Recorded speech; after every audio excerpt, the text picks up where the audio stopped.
Diet and exercise are not the most important things when it comes to weight loss, but what it actually is, we will be talking about in this video. Hello and welcome, my name is Marius, and in today's video we will talk about the 9 best weight loss tips for guys over 40. But even if you're not 40 yet, or you are not even a guy, those tips will still help you, because this video is a little different from your usual 10 tips to lose weight fast kind of crap.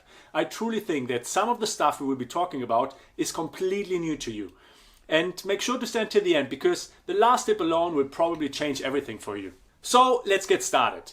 How I said before, when it comes to weight loss, the first thing you should focus on is not your diet or exercise. In fact, it is your sleep, because sleep controls the master clock of our hormones and our metabolism. When you don't get adequate sleep, nothing else works the way it should. And a recent study even showed that when they compared two groups, the group who got less sleep also lost less weight, and not just that, but the majority of their weight loss actually came from lean muscle tissue. And that is the last thing you want as you get older, especially when we hit our 40s and obviously into higher age as well. We want to keep as much muscle mass as possible because it is the foundation of our metabolism. Also, the decrease in testosterone levels plays a big part when it comes to weight loss progress, and not getting enough sleep has been shown to decrease our testosterone levels as well. So tip number 1 is to get more sleep. And ideally you want to get 7 hours or more. But saying that, I know that often it is impossible, because I barely get 7 hours myself and I know how important it is. I'm happy to sleep 6 hours if it's a good night. However, if you have time to watch a movie or play video games or do anything else that is not work related or otherwise a priority, then you should go to bed earlier. So if you can make it happen somehow, then get more sleep. If you're like me and work late hours and then you have to get up early because your kids or other things just need your attention, then try to get at least in some naps throughout the day. It's not the same, but at least you give your body some extra rest. So know that getting enough rest is the key component of losing weight. If you tried all other things already, then make sure to find ways to get a bit more sleep in. And you will start seeing results, I promise you that. Alright, so the next thing is not what you eat, but rather when you eat. So let's talk about meal timing. You don't have to eat every 2 hours, and you don't need 6 or more meals per day. And you also don't have to get in a protein shake every time after your workout. A much better strategy is to use the 4x4 method. That means that you eat roughly every 4 hours, and that could look something like this. You have breakfast at 8 a.m, lunch at 12 p.m, a snack around 4 p.m, and then dinner at 8 p.m. And then you stop eating from 8 or 9 until you have breakfast the next day. Most people are reactive with their meals. They start to feel a little hungry and just then start to think about what actually to eat. And more often than not, they end up with some sort of fast food or some quick calorie-loaded snacks.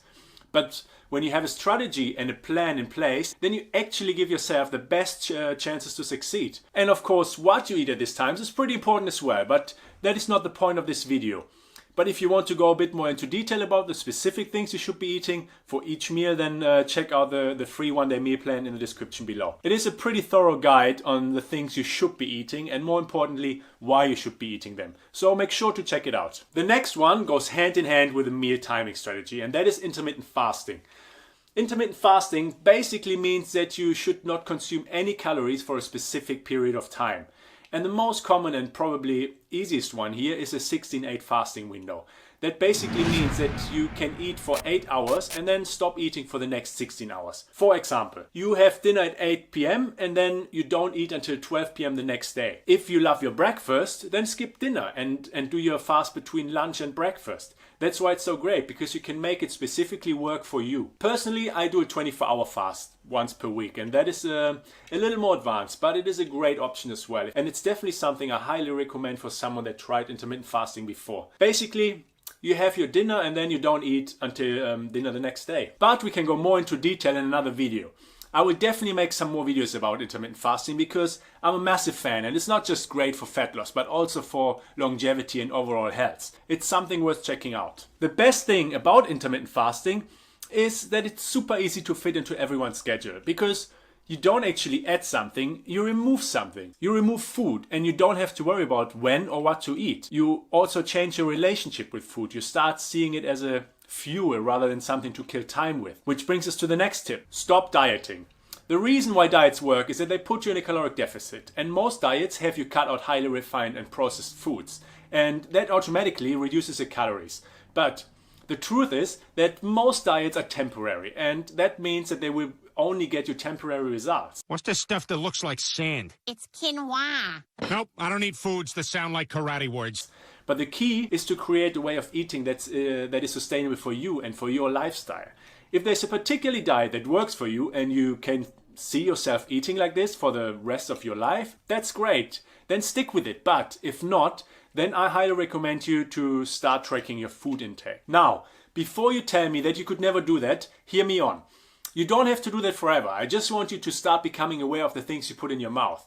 Often it's much easier to reduce your calorie intake by not eating certain foods that are not that important for you anyway. Or you can just substitute them next time for something that has less calories in it. A McCafe Mocha Frappe has 670 calories. Think about it. A single coffee-like drink has a calorie content of a whole main meal. And you wouldn't know about it if you wouldn't track your food at least for a while. If that would be your drink of choice, you could easily substitute it for an iced latte and a dash of stevia. It might not be the same, but it's something you could get used to. And tracking your food for a few weeks helps you to become more conscious about the things you eat. And you can start pinpointing those really calorie-dense foods and cut them out or substitute them for an alternative. The best free app to track your calories, in my opinion, is MyFitnessPal.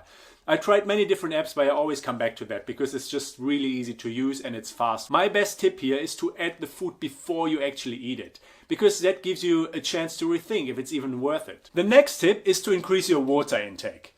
And you probably heard that before, and I know how hard it can be to drink enough water throughout the day. It sounds so simple and it is so easy to do, but unfortunately it's also very easy not to do. Oh, come on! We are too busy and most of us are chronically dehydrated. And you probably don't even know how it actually feels to be properly hydrated. Drinking more water will go a long way and it can make a real difference. Water is involved in almost every metabolic reaction in our body, and it helps you to feel full and it increases your energy levels. So find a way to increase your water intake somehow. At least start your day with a big glass of water. And while I said that diet and exercise are not the most important things when it comes to weight loss, they obviously are important. And depending on your condition, you want to aim for 30 minutes of some sort of daily activity. That can be going for a walk or really any activity that brings your heart rate up in some way. So don't stress if you have to take it easy on the exercise front. Just make your goal to become more active and maybe even aim to ultimately incorporate the workout, which we'll be talking about now, into your day. Because obviously, as higher the intensity of that activity is, as more calories you can burn. So the next tip is to do the right workout. And the perfect workout to lose weight, especially for guys over 40, needs 3 components to it. And that is strength training to build muscle, because muscle is the foundation of our metabolism. And if you're building more muscle, you're burning more fat 24/7. And the second one is cardio, to burn some extra calories throughout the workout. And the third one is mobility training to keep your joints flexible and healthy. Unfortunately, if you would do all 3 of them individually, you would have to spend a lot of time on it. So I like to include all those 3 components into a single fast and time-efficient workout that can be done in less than 30 minutes. And that kind of workout is called metabolic resistance training, or in short, MRT. And that really combines the best of all worlds into a single workout that most of the time can be done with minimal equipment or even no equipment at all. A 25-minute workout can literally boost your metabolism for up to 48 hours. So imagine you do this workout every other day. Let's say you do Monday, Wednesday and Friday, for example. You would keep your metabolism elevated throughout the entire week. In fact, if you want a workout that combines all of this into a single workout, then check out the free MRT workout in the description below. Okay, so the next thing is to get some proper supplementation. And that list is not very long. Supplements can help, but how the name already suggests, it is a supplementation. If you don't get the first few things right, then supplements won't get you to lose weight either. However, if you are on top of the other things, then those supplements are worth giving a shot. You can try a good probiotic because your digestive system plays a big role in how well your body burns fat and breaks down the food you're eating. And of course a high quality protein powder. But again, as a supplement, not as your main source. Alright, so the next 3 things are probably among the most important ones. You have to find your why. And you might say like, here we go again, he's talking about the why again. And yes, I do, because It is so crucial to have a good reason. Ultimately, you know most of the stuff already. You know that you should eat healthy and exercise. You know that the grilled fish is a better choice than the fried chicken or the burger. But you have to get yourself to order the fish. Damn, Chin. Some greasy shit. You ain't got no better food like some chicken wings, some baby back ribs, some fries or something? What it comes down to is your mindset, your motivation and your discipline to actually follow through with that stuff. You know those things, so what you have to work on is your mindset. Weight loss is not always about the best tips and the right tactics.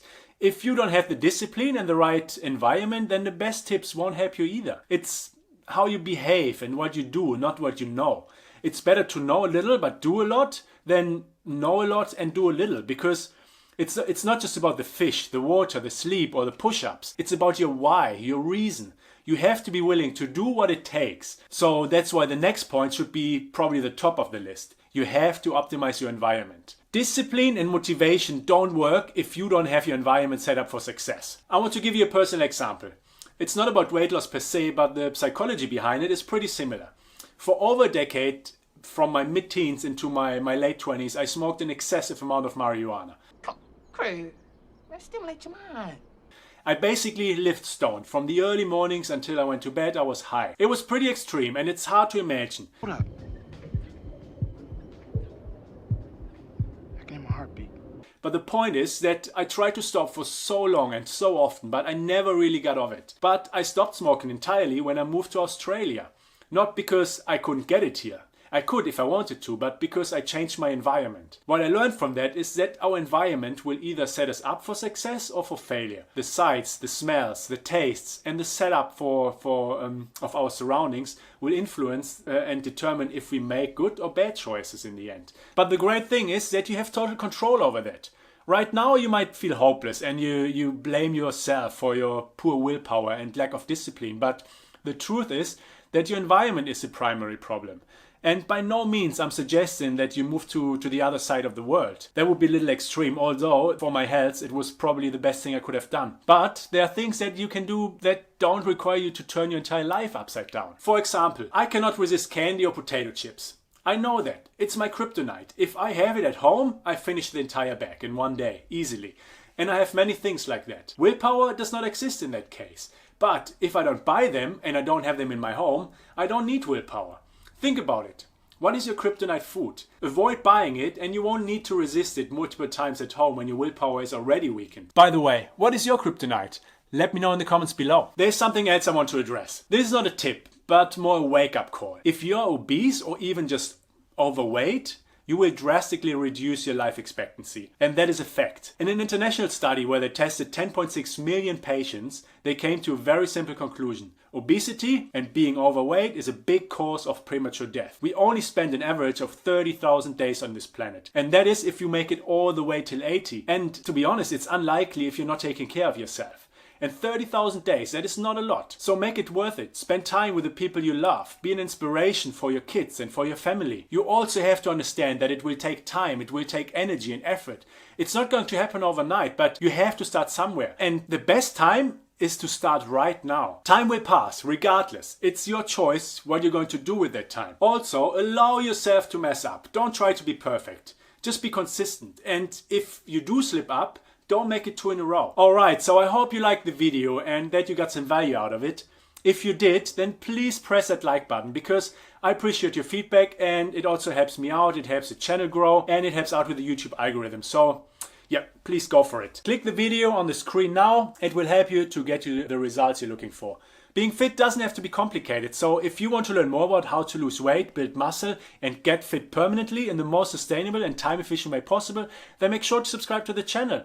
And don't forget to hit that notification bell so you're not going to miss anything. Do that now and I'll see you in the next video.